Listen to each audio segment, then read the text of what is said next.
Hello guys! I've been cooking up this video with all the drama from the 2025 Emmys, and let me tell you, this story has all the spice.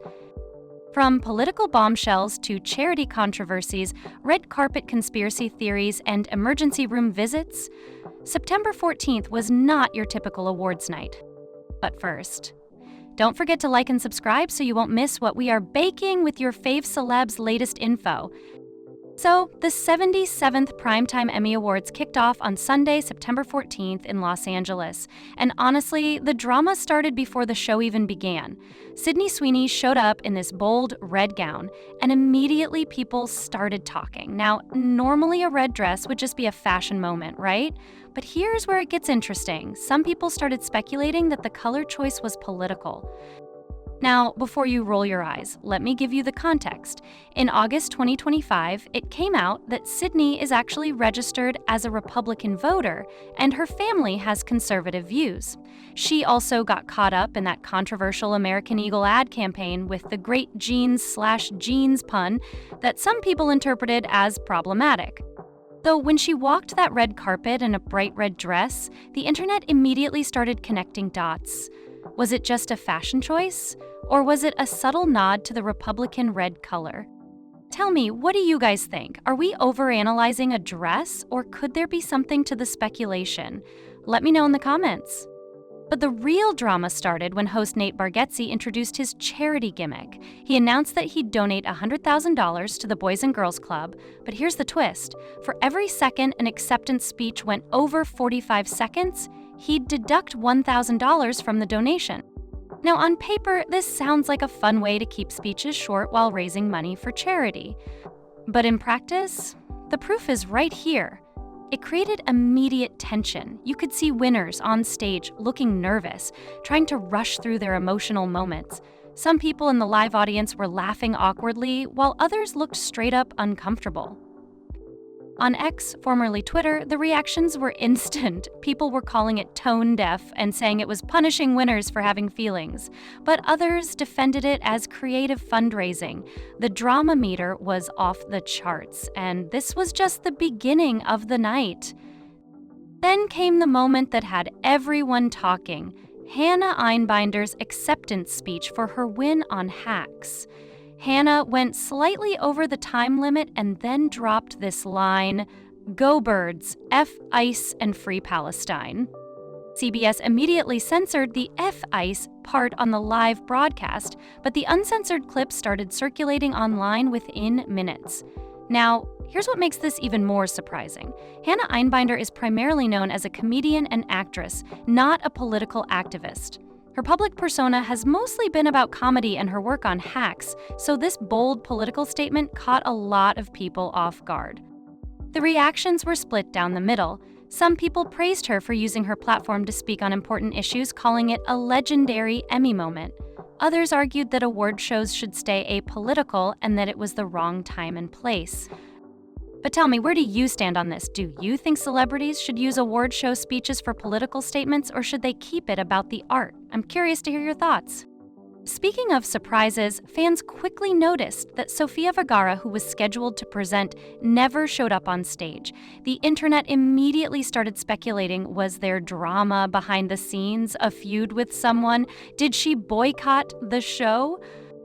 But the real story came out the same night when Sofia posted on Instagram with photos from an emergency room. She revealed that she had a severe eye allergy that required immediate medical attention, writing, "Didn't make it to the Emmys, but made it to the ER. Craziest eye allergy right before getting in the car." So while everyone was creating conspiracy theories about her absence, she was actually dealing with a real medical emergency. It just goes to show how quickly rumors can spiral when people don't have the full story. But it wasn't all controversy.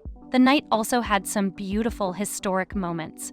Owen Cooper, who's only 15 years old, became the youngest male actor to ever win an Emmy. Can you imagine winning an Emmy before you're even out of high school? What an incredible achievement. Trammell Tillman also made history as the first Black actor to win Supporting Actor in a Drama Series. These moments remind us why award shows matter. They recognize talent and break barriers. And then there was Stephen Colbert's emotional moment. He received not one but two standing ovations. First when he presented an award, and then when The Late Show won. He even joked about handing out his resume since the show is ending. Given all the political pressure late-night hosts are facing right now, with shows getting canceled and hosts being suspended, Colbert's moment felt extra emotional and significant. Now, remember that charity controversy from the beginning of the night? Well, the story gets even more interesting. Despite all the criticism, the final donation total ended up being $350,000, much more than the original $100,000 promised. Nate Bargatze ended up covering the deductions with his own money, and CBS added additional funds. But the controversy didn't end there. On September 24th, Bargatze addressed the criticism on his Nateland podcast, saying he wasn't trying to overshadow any of their speeches and that the idea came from a real place of heart. He admitted that he didn't explain the concept clearly enough and that he hadn't anticipated younger winners feeling pressured to donate their speech time. So here's the question. Does the final $350,000 raised for charity make up for the awkwardness of the night?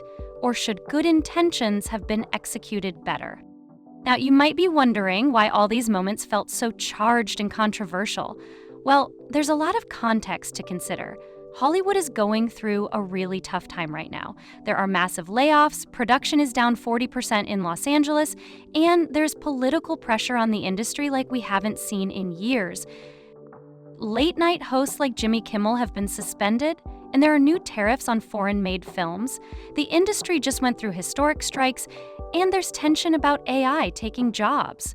So when celebrities make political statements or hosts try controversial bits, everything feels more intense because the stakes are higher. Everyone's on edge, and that makes every moment more scrutinized. Let's go back to that Sydney Sweeney dress situation for a second because it's really fascinating how this played out. Nate Bargatze also made a subtle reference to Sydney's controversial American Eagle ad when he introduced her, saying something about great jeans. Now, whether that was intentional shade or just an innocent joke, we don't know, but given the timing and context, it added another layer of awkwardness to her night. The red dress speculation really shows how hyper-analyzed everything is right now. A dress color became a political statement, or at least people thought it did. That's how charged the atmosphere is. So what does all this mean for future award shows? Will we see more hosts trying charity gimmicks? Will there be new rules about political speeches? Are celebrities going to be more bold or more cautious? Honestly, I think we're in a new era where award shows can't just be about celebrating art anymore. With everything happening in the world and in Hollywood, these events become platforms for bigger conversations. Whether that's good or bad depends on how you look at it. Some people want their entertainment to be escapism, others think celebrities have a responsibility to use their platforms. We've covered so much ground in this story, but if you made it to the end, please let me know what you think. Which controversy do you think was the biggest? Do you support Hannah's bold political statement, or do you think she should have kept it about the award? Was Nate's charity stunt genius or tone deaf? And are we completely overanalyzing Sydney's dress color? Tell me in the comments. I would love to hear your thoughts on all of this drama, and if you want to stay updated on all the latest celebrity, tea, and entertainment news, make sure to subscribe and hit that notification bell so you don't miss any of our upcoming videos. Thanks for watching, and I'll see you guys in the next one.